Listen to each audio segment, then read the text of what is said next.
Hello everyone.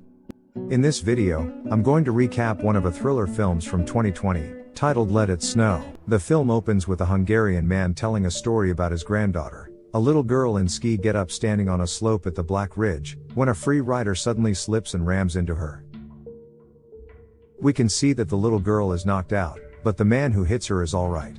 However, instead of helping the little girl, the man and a friend of his decide to leave her there. After the two left, the poor child's mom keeps calling her but she never hears back from her. We then skip to 3 years later. We see a couple driving along a road admiring the beautiful snow-topped mountains. They are Mia and Max, a couple of Americans on a road trip in Georgia, who are beyond excited to go snowboarding at the Black Ridge. They keep driving along the twisting roads until they reach their hotel.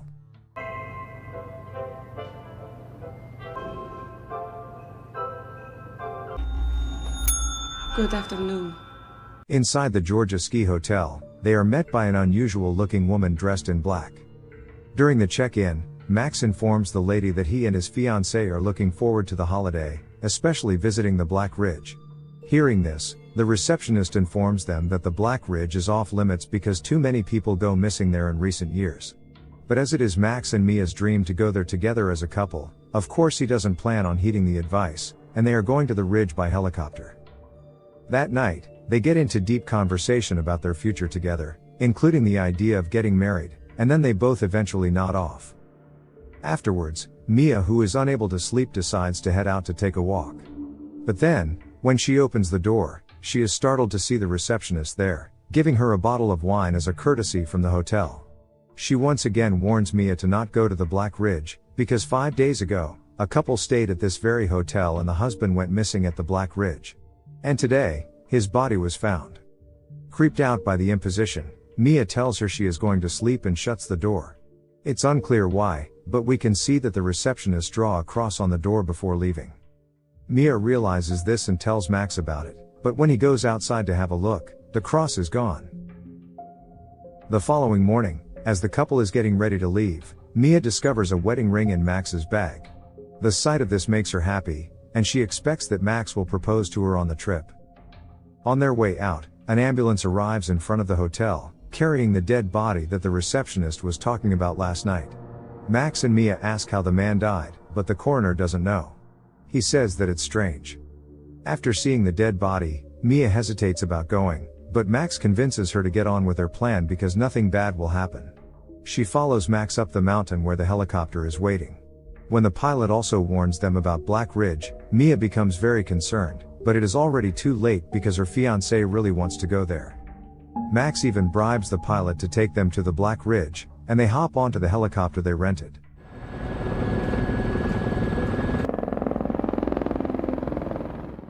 On the way, Mia points out a giant cross sitting on top of a hill. According to the pilot, the cross was put by the family of a young girl who died on that spot at the Black Ridge. Legend says that ever since her death, her ghost still haunts the mountain. The two then get dropped off at the Black Ridge, and proceed to snowboard down the very steep slope. I love you too, Kitty. They use comms to communicate and seem to be having a great time. But unbeknownst to them, they passed a dead body buried in the snow. Once Mia arrives at the valley below, a heavy fog surrounds her and she couldn't seem to find Max. All of a sudden, a snowmobile rider passed and struck her, knocking her out. Sometime after, when she wakes, she immediately tries to reach Max through her comms, but he doesn't reply. Mia tries calling his cell but he's not answering either. Lost and alone, she has no choice but to continue on foot. She desperately looks for a signal, but couldn't find any. Despite this, Mia keeps on walking through the snow for hours, until she comes across a snowboard track and a figure standing in the distance. Oddly enough, she finds red roses planted on the ground. Upon a closer look, we realize that the figure is Max, who is all tied up to a snowmobile, which starts dragging him away. The distressed woman desperately runs after them while crying for help, but to no avail. She follows the snowmobile path, until she finds speckles of blood. Right when she also sees the man on the jet ski in the distance. Mia demands to know where Max is, but the rider simply takes out a ticking bomb. Thinking quickly, she immediately puts on her snowboard, right before the bomb explodes and causes a massive avalanche. Unfortunately, the avalanche catches up to her, and buries her alive.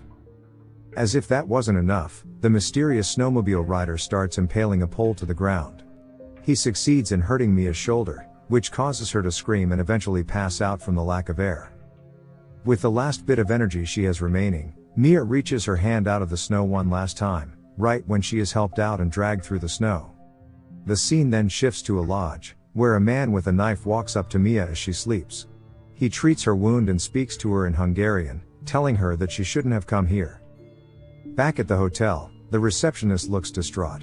We hear her having an ominous conversation on the phone, wherein she says that it is not the tourist's fault, and this all needs to stop. Plus, this is the last time she'll be helping.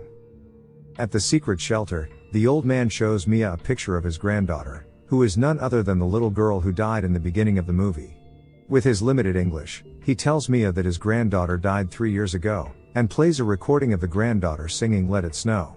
Hearing this, she sympathizes with him, and the two make a pact to stop the snowmobile rider. When Mia wakes up the next morning, she explores the old man's abode but doesn't find him. She heads out to explore further and finds a snowmobile instead, along with Max's glove. Scared as she realizes that the old man was the snowmobile rider after all, she takes her backpack, a sandwich, and a set of keys from the house to try escaping with the snowmobile, but none of the keys work. Just in time, one snowmobile driver arrives, showing off the key to the snowmobile Mia's trying to start, before leaving. On the other side of the story, a search party shows up at Black Ridge to start the rescue operation. Back to Mia, she is forced to spend the rest of the day walking since she has no other option. She continues walking for hours, but eventually drops down exhausted. The next day marks the third day that she's stuck at the Black Ridge. By now, she's already out of strength and is lying on the ground. Faintly, she hears people conversing not too far from her though. They are the search party sent to look for her and Max. But unfortunately for her, they fail to see her, and move along. Mia then resumes her journey, until she comes across a makeshift tent with a writing stop. There, she sees baby dolls impaled on spikes, and finds Max's other glove. The woman then heads inside, and here she finds hundreds of black crosses scribbled on the walls. She also finds a shrine for the dead little girl, along with various knives. As she explores deeper, she finds the old man tied up with blood all over his mouth, telling her to run. And just in time, she sees the mysterious snowmobile driver enter the space and runs for her life. While running, she collapses in the snow and passes out again from the lack of sustenance. Afterwards, she wakes up, and hears Max calling her name through the comms, followed by a recording of the little girl singing "Let It Snow." She tries speaking to him, but as Max doesn't answer her, she continues on her path. Mia musters up the courage to stand up and start stumbling through the snow, and is forced to eat snow out of thirst. She then stares at the ring on her finger, a marker that she said yes to Max's proposal. The ring keeps her going despite all odds. Unlucky for her though, the snowmobile rider finds her not long after with an axe in hand. He then chases after her, and while running for her life, she comes to an edge and is forced to jump off a cliff. Sometime later, Mia wakes up to find herself beside some rocks and a stream of water. Miraculously, she survives, and decides to carry on, and walks along a river. But yet again, she hears the sound of snowmobile engine revving, which scares her. And so, she struggles to cross the river, and finds the mysterious rider standing on the other side. They end up in a stare down, and she screams at him in frustration. For some reason, he backs up and leaves her alone.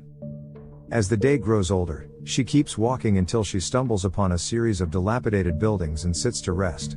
She takes out a sandwich she stole from the old man's place and eats it. Later on, she sets up a fire and sleeps next to it. She has dreamed that night, in which she reminisces about Max and their plan to have a baby. When she wakes up the next morning, she tries to talk to him through her comms again, but doesn't hear a reply.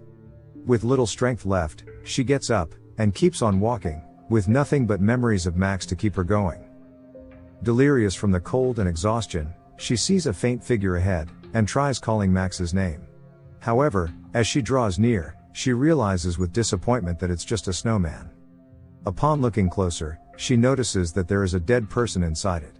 She then notices the engagement ring that Max bought for her when she looks in the snowman's hand. Mia finally realizes that it is Max's dead body made up into a bloody snowman. Devastated, she holds him close, and as she feels like he is the love of her life, and does not want to live without him. The horrifying choice is then made. She grabs the snowman and pushes herself over the cliff hundreds of feet below. The man in black watches Mia fall to her death, and afterwards, the snowmobile rider heads to the huge cross on top of the hill, where we see Katie 2006 to 2017. It is at this point that the film cuts back in time to show the child from the beginning of the film, Katie, lying dead in the snow with her grandfather, mother, and the mysterious receptionist, who is her aunt standing over her. The scene then returns to the present, where it is revealed that the man in black is the child's mother. We then hear the voice of the grandfather, who states that there is nothing worse than the revenge of a heartbroken mother. We are taken back to an earlier time to see the happy daughter singing Let It Snow, while hugging her mother in the final scene. Before the film ends, the camera pans down the side of the mountain, revealing Mia's bloodied body lying in the snow. It turns out that she is not dead, and she manages to get to her feet, looking totally devastated and lost. The movie ends with her screaming angrily,